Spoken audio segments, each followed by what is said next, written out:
Senator صاحب پہلے تو آپ بتا دیں، میں دونوں کی طرف آتی ہوں، اکانومی کے دونوں ہی ماہر ہیں، لیکن جس جگہ باقاعدہ یہ برج جو مولانا فضل الرحمان صاحب والا ہے وہ جا کر اپنا وزن ڈال دے، وہ پلڑا آٹومیٹکلی بھاری ہو جائے گا۔ پی ٹی آئی کی طرف کچھ ٹلٹ نظر آ رہا ہے، لیکن یہ اناؤنسمنٹ نہیں ہو رہی یا کوئی ہرڈل ہے، کیا معاملہ ہے جس کی وجہ سے یہ سمجھ نہیں آ رہی کہ آپ اپوزیشن کی طرف ہوں گے، حکومت کی طرف ہوں گے یا کسی کی طرف بھی نہیں ہوں گے اور اپنا ایک زاویہ لے کر چلیں گے؟ دیکھیے، حکومت کے ساتھ تو نہیں ہوں گے، یہ بات تو کلیئر ہے، اور یہ پارٹی کے شورا نے کہہ دیا 2-3 دن پہلے۔ اب رہ گیا کہ ہم اپوزیشن میں ہوں گے، اس میں بھی کوئی شک نہیں ہے کہ ہم اپوزیشن کریں گے۔ اپوزیشن میں کوئی اگر ہمارے ساتھ چلنا چاہے گا تو ہمارے سر آنکھوں پہ، اگر کوئی ہمارے ساتھ نہیں چلنا چاہے گا تو وہ اس کی مرضی ہے۔ پی ٹی آئی کی طرف سے جو ہے کچھ دوست آئے تھے اور وہ ریپیٹڈلی آتے رہے، مگر اس کے بعد جو ہے پھر کچھ ایسے دوست آنے لگ گئے جن کا شاید پی ٹی آئی کے ساتھ جو ہے وہ تعلق اتنا گہرا نہیں رہا۔ پھر ہمیں نہیں پتا تھا کہ اس میں کون سا جو ہے کس کے اوپر بلیو کیا جائے، کس کو ساتھ۔ دوست تھے اس کے بعد پھر ہم نے کمیٹی کی بات کی۔ سین صاحب، یہ پی ٹی آئی سے بہت زیادہ گہرا تعلق نہ رکھنے والے کون سے لوگ تھے جن پہ فواد صاحب آئے تھے؟ اس کے بعد فواد چودھری۔ ہاں، اعتراض کسی پہ نہیں ہے ہمیں، ہاں ہمیں کسی پہ اعتراض نہیں۔ وہ کیا بات کرنے آئے تھے سینیٹر صاحب؟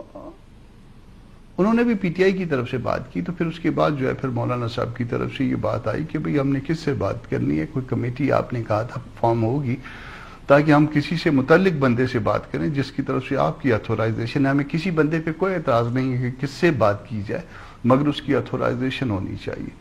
تو وہ اس کے بعد کمیٹی تو فارم ہو گئی، مگر میری اطلاعات کے مطابق ابھی تک کمیٹی نے کوئی رابطہ نہیں کیا یا ان کے کنوینر نے کوئی رابطہ نہیں کیا۔ جب وہ رابطہ کریں گے تو ہماری طرف سے ویسے یہ اناؤنسمنٹ ہونے کے بعد سینیٹر صاحب، یہ اناؤنسمنٹ ہوتے ہی مولانا فضل الرحمان صاحب نے جو پریس کانفرنس جس دن کی تھی، اسی کے فوراً بعد وہ 5 رکنی باقاعدہ طور پر کمیٹی تشکیل دے دی گئی تھی۔ اسد کیسر صاحب بھی اس کا حصہ تھے، and so on so forth, سارے سینئر رہنما تھے۔ تو ابھی تک آپ یہ کنفرم کر رہے ہیں کوئی ملاقات یا رابطہ تو دور کی بات ہے، کنیکٹ بھی نہیں ہو پائی یہ کمیٹی جے یو آئی سے؟ اس کے بعد ابھی تک میری اطلاعات کے مطابق کوئی رابطہ نہیں ہے۔ تو جب رابطہ نہیں ہے یا کسی نے ابھی تک رابطہ کرنے کی کوشش نہیں کی تو ہم نے پھر اگین جو ہے نا ہم نے انتظار کرنا ہے کہ کس سے رابطہ کرنا ہے۔ ہم نے رابطہ کرنا ہے، انہوں نے رابطہ کرنا ہے، آگے بات کس طرح سے بڑھنی ہے، کیا ہم کو فار گرانٹڈ لیا جا رہا ہے جیسے پہلے دوستوں نے لے لیا تھا۔ تو یہ سارا کچھ جو ہے وہ دیکھنا پڑے گا، ورنہ ادروائز جو ہے نا ہم اپنی جدوجہد ہم شروع کریں گے، اور پہلے ہم نے کی ہوئی بھی ہے، اور صرف اتنا سا ہے کہ موسم کی کچھ شدت اور حدت ہے، وہ حدت اور شدت کو جو ہے وہ ہم دیکھ کے جو ہے وہ آگے چلتے ہیں یا آگے بڑھتے ہیں۔ ہم اپنے ورکر کو جو ہے نا اس غیر مناسب موسم میں امیڈیٹلی کسی مشکل میں نہیں ڈالیں گے، مگر ہم نے کوئی 2-4 پروگرام ترتیب دیے ہوئے ہیں، وہ 2-4 پروگرام جو ہے وہ مولانا نے اناؤنس کر دیے ہوئے ہیں، کچھ اس مہینے میں، کچھ اگلے مہینے میں، اور کچھ اس سے اگلے مہینے میں۔ لیکن باقاعدہ جو مہم چلے گی سینیٹر صاحب، وہ کب سے سٹارٹ ہونے کے امکانات ہیں؟ ایٹ لیسٹ کون سے مہینے سے؟ وہ ہم یہ جولائی کا مہینہ جو ہے وہ بہت گرم ہوتا ہے، جولائی 15 اگست کے بعد جو ہے نا وہ موسم جو ہے اس کی حدت کم ہونا شروع ہو جاتی ہے۔ تو ہم اپنے طور پہ جو پلان کریں گے وہ پھر میرا خیال ہے کہ 15 اگست کے بعد جو ہے وہ زیادہ جو اگر اس کو معاملے کو لے کے چلے تو وہ 15 اگست کے بعد ہی ہو سکتا ہے، اگر اس سے پہلے ہوا تو ابھی تک ہمارے طور پہ نہیں، اس کو ڈیسائیڈ نہیں کیا گیا۔ جگڑا صاحب، آپ لوگوں نے فوری طور پر ایک دم سے جو ہے وہ سٹینڈ لیا تھا، 5 رکنی کمیٹی بنا دی، کمیٹی نے تو کانٹیکٹ تک نہیں کیا، فائدہ کیا ہوا کمیٹی بنانے کا؟ اناؤنسمنٹ کرنے کا خانہ پوری تھی وہ؟ نہیں، اتنا کچھ ہو رہا ہے پاکستان میں، کمیٹی ان کو آئی ایم شور کانٹیکٹ کرے گی۔ جے یو آئی اور پی ٹی آئی کی ریلیشن شپ بڑی کمپلیکس ہے، دونوں جو ہیں وہ جہاں تک کم از کم جے یو آئی کا فوکس ہے، جے یو آئی کا بیشتر ووٹ بینک کے پی کا ہے۔ آپ کا بھی وہی ہے؟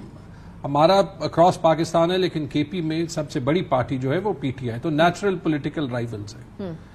آئی ہوپ کہ جہاں تک کانسٹیٹیوشن کی ریوائول کی بات ہے، یہاں پہ دونوں کا مقصد ایک ہوگا، کہ دونوں کا مقصد ایک ہوگا، آگے پیچھے وہ اس مقصد کے لیے ایک ہو جائیں گے۔ میرے خیال میں پولیٹیکل الائنس شاید اس سے زیادہ نہ جے یو آئی چاہے گی نہ پی ٹی آئی چاہے گی، وہ ہو جائے گا۔ دیکھیں، فی الحال قانون ایبسنٹ ہے پاکستان میں، تو کوئی بھی کام آسان نہیں ہے۔ آج عمر ایوب خان کے گھر پہ دوبارہ چھاپا ہوا. میں اس کی طرف آتی ہوں. میں صرف آپ کو I have to go towards that. That is an important topic. I'm just saying کہ اوور آل جب قانون نہیں ہے, ٹھیک ہے, تو جو پروسیس ہوگا آگے پیچھے تو یہ گورنمنٹ گرے گی. اس گورنمنٹ کی تو لیگیلٹی کوئی ہے نہیں, لیکن ٹھیک ہے 5 دن اور لے لے, 10 دن اور لے لے, یہ کرائسس سالو بھی ہوگا تو پاکستان آگے جا سکے گا. کیونکہ جو حال عام آدمی کا ہو گیا اس بجٹ کے بعد, عام آدمی کی تو بات کرتے ہیں نا ابھی, وہ تو لمبی فہرست بات ضرور کرنی چاہیے. ایبسولوٹلی. لیکن میں اس بات میں کشمکش کا شکار ہوں کہ ایک جگہ این او سی نہیں ملا تو ٹھیک ہے ہم لوگ بیٹھ جاتے ہیں, اگلی دفعہ جو ہے ہم لوگ اب کے مار والی بات کہ اب کی باری آپ نے این او سی نہیں دیا نا تو ہم تو پراپر کام کرنے کی طرف آ جائیں گے. ابھی این او سی نہیں ملا تو اٹس اوکے, ہم ذرا سائڈ پر ہو جاتے ہیں. وہاں آپ بات نہیں کر رہے جن کے پاس ایکچولی اسٹریٹ پاور ہے. اٹس اے فیکٹ کہ جے یو آئی کے پاس اچھی خاصی اسٹریٹ پاور ہے, اور آپ کہہ رہے ہیں ملک میں اور بہت سارے معاملات چل رہے ہیں, لیکن اس کا سولوشن آپ کو پھر کیا نظر آ رہا ہے؟ نہیں, سمپل سی بات دیکھیں, اگر ہم آئیں اور ایٹ سم پوائنٹ یہ سلسلہ آگے بڑھانا پڑے گا, پھر حکومت کہے گی کہ یہ کنفرنٹیشن کی طرف جا رہی ہے. دیکھیں کل اگر آپ یہ دیکھ لیں این او سی تھا, عدالت سے اجازت تھی, یہ کیسے ہو سکتا ہے ایک دم ترنول کے ریزیڈنٹس کو جو ہے وہ یاد آ جاتا ہے کہ ہم یہاں پہ جلسہ نہیں چاہتے. ہمیں پتہ ہے کہ یہ کب ہوتا ہے, یہ کیسے ہوتا ہے, یہ کیوں ہوتا ہے, یہ کون کرتا ہے, لیکن یہ تو آپ کو کہہ دیتی ہے, وہ نہیں کہتے انگریزی میں ایک ٹرم ہے ہاؤس آف کارڈز, کہ جو ہاؤس آف کارڈز ایک ہو جو گھر جو ہے وہ پتوں کا بنا ہوتا ہے. جھگڑا صاحب آئی ایم کیوریس, آپ کو پتا ہے کیسے ہوتا ہے, کہاں سے ہوتا ہے, کیوں ہوتا ہے؟ آپ کو اس لیے پتا ہے کیونکہ آپ بھی کسی پوائنٹ پہ یہ کرتے رہے؟ نہیں, اس لیے پتا ہے کہ ہمارے ساتھ ہوتا رہا ہے, اور خاص طور پہ پچھلے سال میں تو بہت ہوتا رہا ہے. اچھا ایک اور بات کلیریفائی کر دیں before I go towards Rana صاحب, کیونکہ رانا صاحب مسکرا رہے ہیں اور ان کو پتا ہے کہ ان کے ساتھ بھی ہوتا رہا ہے اور آپ کی حکومت میں ہوتا رہا ہے. لیکن یہ فواد چودھری صاحب, ایک تو کمیٹی جا رہی ہے, دوسرا فواد چودھری صاحب جا رہے ہیں, جس کے بعد معاملات جو ہیں they went into a stopped situation. یہ فواد چودھری صاحب کو آپ لوگوں نے بھیجا تھا, کسی سے بات کر کے گئے تھے, پی ٹی آئی کو ریپرزینٹ کر رہے تھے, مولانا صاحب کی طرف سے, ان کی جماعت کی طرف سے کوئی شکایت آئی, آپ نے ان کو بتایا, کوئی کلیریفیکیشن ہوئی, اینی تھنگ؟ نہیں, فواد کو پارٹی نے نہیں بھیجا تھا. فواد پہ میں زیادہ بات اس لیے نہیں کروں گا کیونکہ میرے خیال میں جو وہ طاقتیں یا جو وہ قوتیں جو چاہتی ہیں کہ جو انہوں نے ایک انپریسیڈنٹڈ کرائم کیا ہے, ایک انپریسیڈنٹڈ جرم کیا ہے, 8 فروری کے الیکشنز کو جو ہے وہ دھاندلی کر کے آج جو حکومت بیٹھی ہے, ابھی یہ بھاشن دیں گے when they have no feet to stand on, تو وہ چاہتے یہ ہے کہ پی ٹی آئی کا فوکس پی ٹی آئی کی ان فائٹنگ پہ ہو, اس لیے بہتر ہے کہ اس پہ بات نہیں. لیکن میں آپ پوچھ سکتی ہیں, میں بات نہیں کروں. I want to know Fawad Chaudhry صاحب پی ٹی آئی کا حصہ ہوں گے نہیں ہوں گے, کیا situation, because he is representing P T I, وہ ریپرزینٹ کر رہے ہیں. Fawad Chaudhry is not representing P T I. Fawad Chaudhry کا پی ٹی آئی میں ایک پاس ہے, لیکن فواد چودھری پہ جو پارٹی کا سٹانس ہے وہ ہمارے جو ہے وہ آفیشیل ہینڈ آؤٹس میں آیا ہے. آگے جب خان صاحب نکلیں گے جو ان کے فیصلے ہوں گے, اور یاد رکھیں یہ فیصلے بھی عمران خان بھی کریں گے, میرے خیال میں ملک کی سیاست کی حقیقت چینج ہو چکی ہے.